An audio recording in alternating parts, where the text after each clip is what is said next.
Hey everybody, like many people, I could have done better in the choices I made when purchasing my Bambu lab parts from a financial perspective. Not knowing how far I would go with this, I initially purchased a P1P, which turned out to be a lot of fun, but was bare bones. Then adding the P1S conversion to it, and finally the AMS. In retrospect, it would have been a lot cheaper had I purchased this all at once, but I didn't know how far along I was going to go with the hobby. All upgrades were added to my AMS thereafter with parts that I printed like we see here, as well as some pieces up here. Passive drying with rechargeable silica, as well as a thermometer and humidity readings. But to actively dry filament, I use this Sunlu here, which I purchased a while back. And while these do a great job maintaining a constant humidity level, they are a lot of work. All of the filament has to come out in order to get to these boxes, which also exist on the under portion of the unit. These all then need to be poured out into a pan, put into the oven, recharged, and then reloaded back into these boxes with a special funnel. Besides the drying issue, the only other issue with the first generation AMS is this area wearing down, which has been upgraded with a piece that you can readily print, so no problem at all. Furthermore, these quick printouts address the issues with cardboard wheels that we use in the AMS. But I have noticed that on the end sometimes this one can get caught if it's secured down all the way with the clasps, and I have to raise it up when printing and leave it just hanging like that to get that extra couple of millimeters right here. But that's for those older reels that are 1 millimeter bigger in diameter. So I decided to pick up this Sunlu AMS heater for $120 on Amazon as a possible solution to keep my filament dry. It was important enough to include in the second generation AMS, so there must be something to it. A power cable, some documentation, as well as some hardware, and the unit itself is pretty much all that there was included. That's all you need. So a bit more unpacking the removable packaging material, and we're ready to proceed. This starts with the removal of the filament from the unit, after which I'm going to have to remove some of the desiccant containers. This one needs to be brought back home to remove. I thought that kind of strange because it generally comes back once it finishes a print. No matter, pull them all out, and then these two desiccant containers on the bottom so it doesn't fall over when I turn it sideways. Disconnecting the electrical cable, I feel like I have enough room to keep the tube in place. If I didn't, I would simply disconnect it from the back of the printer. We see two screws holding the cover on this side, as well as this side. The included bag has a long hex key to make removing those screws easy. If you haven't already, please hit that like button down below. It helps me out a lot when you do. With the last screw, the cover came right off. I go and move it out of the way. 4 black brackets will come out of the bag. They will then be installed onto the new cover. Looking at the shape, you could see that they only go in one direction, sliding onto the metal bar, which resides on the back of the cover. I leave it pointed straight down. Then I do the same thing on the other side. The new cover is then fit over the AMS, aligning everything up so it seats into position. Checking both hinges, making sure they were pointed down so they seat nicely. Carefully holding both pieces together, I'll turn the unit on its side. And from the same holes at which the old screws were removed, I'll use the provided screws as well as the provided hex key and screw both pieces back together. Working slowly because the hex key holds the screw, and if I drop it, I have to find a way to remove it from the plastic and start all over again. Just gently snugging them down. Remember, we're going into plastic. Now I'll install the 2 screws on the bottom.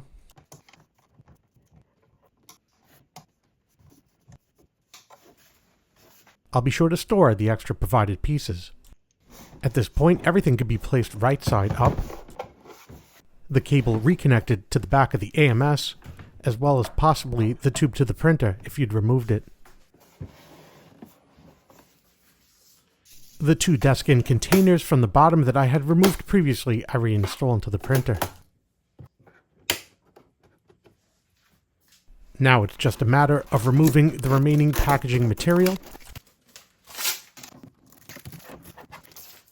Then I'll power on the AMS and printer and reload the filament.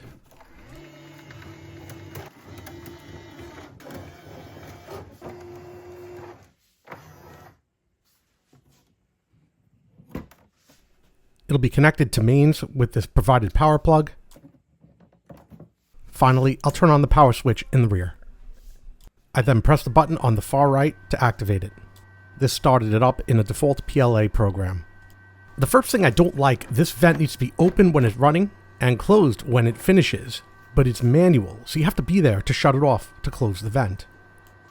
The relative humidity up top right now seems to match the relative humidity shown on the bottom, but it's only been running for about 2 minutes, so we'll see what happens. This temperature needs to get to 50 degrees centigrade, and these temperature readings are way off, should be like 90 degrees Fahrenheit. And it doesn't take long to get to our desired temperature, but that divergence in the values is becoming evident. We'll notice my old temperature and humidity readings on the bottom are far off from the ones up top. We'll test that later.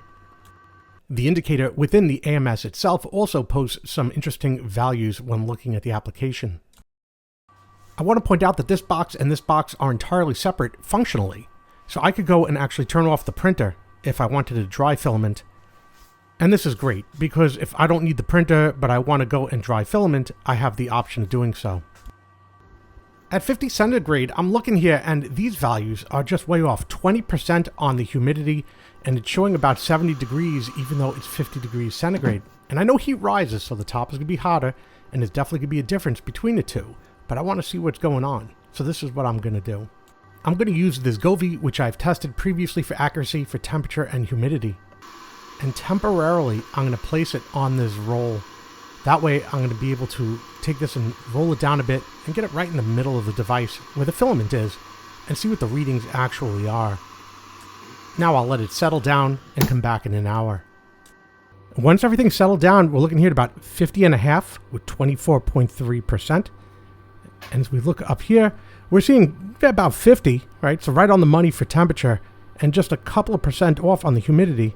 This one 30%, so we're off by 9. Also, we're showing effectively 39 degrees centigrade, where this is 50, so the bottom one is way off. Top one, not bad. The output, however, speaks for itself. I live in a humid environment. This is PLA, printing out these flower pots. Here's the insert. This one was printed in white. This came out fantastic. There's no hairs everywhere that we usually see when it prints in humidity. Another one in gray and matte. Hard to hide the imperfections, but the print is nice. This one right here, we could see that the way that this is designed, if there were any one of those hairs caught in here, it would show up immediately, but there's none of them, so it's doing the job. Of course, our requisite stress test, and this one right here going all the way down to 0.05 with no issues at all. Everything printing here nice and clean. This again is PLA. They all drop right out. But I soon started getting print failures, and I'll tell you why.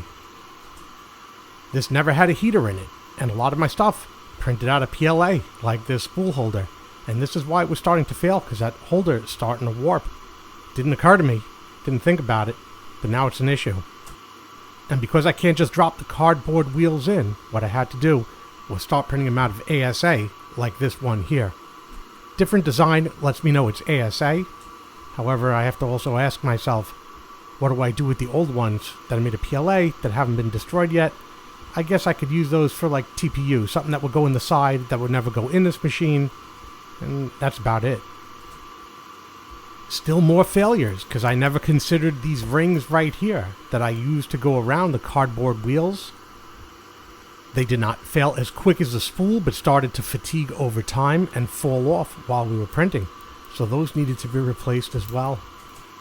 I figured at that point everything was good, but I was wrong, because what was happening was that these tubes right here, these PTFE tubes, were falling off because these pieces were fatiguing. These are my protectors for the AMS slots. And what happened was the tubes started falling out and these started falling off and getting wrapped into my spool. So these all need to be reprinted with PETG or preferably ASA. I should also consider, lastly, these desiccant holders. Now, these right here I've taken out because I don't really need it anymore. And there is one remaining that's just used to hold this.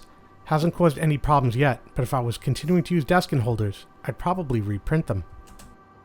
There are other filament settings that we can use, but keep in mind that as we go through them, and this is PLA, I'll also point out that they don't really match the book entirely. We can see that TPU is 55 degrees, ABS is only 55, that should be around 70, according to the book. But you get this up to 70, and you're really going to have more problems depending on what you've made the spools out of. But also consider the wear and tear on the components that are actually internal to this AMS. This AMS was not designed to be heated. I could also change that centigrade to Fahrenheit while that one's blinking by pressing the up arrow if I wanted to do so. So that's a feature they also offer. I could also make my way directly to the temperature. SV is the temperature we want to get to, and I could lower that and raise that. I believe that's per filament, so these settings would probably be saved once you do that. And of course, I could adjust the time as I feel necessary. I will point out that while I was in the settings mode, I was not able to shut off the unit. It just doesn't work. I could keep hitting this forever. So I'll wait it out. No big deal. And you do have to hit the button twice for it to shut off. Now, once it does shut off, we'll notice that the fan is still running, and it is designed to run for a couple of minutes, I believe 3 minutes before the fan shuts off. Sadly, you have to make your way over here and shut that vent on top, which I think should have been automatic. That's a weak point here. And the documentation, while brief, did well to discuss how to assemble the unit as well as configure it and operate it, so I'll say the documentation itself is decent. You're still going to need your desiccant at the end of the day, however, when you have to consider that you only have 4 slots to put the filament in, especially when you deal with stuff like PETG and you don't want it to fill with moisture. I have these reloadable desiccant bottles as well as this sealable cereal container. But that concludes a short video on the Sunlu AMS heater dryer add-on, a complement and or upgrade to your existing heater. I hope you found this video enjoyable, entertaining, and informative.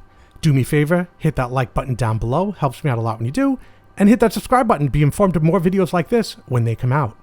Again, I hope you enjoyed this video. Nope, there it goes. Thanks for watching.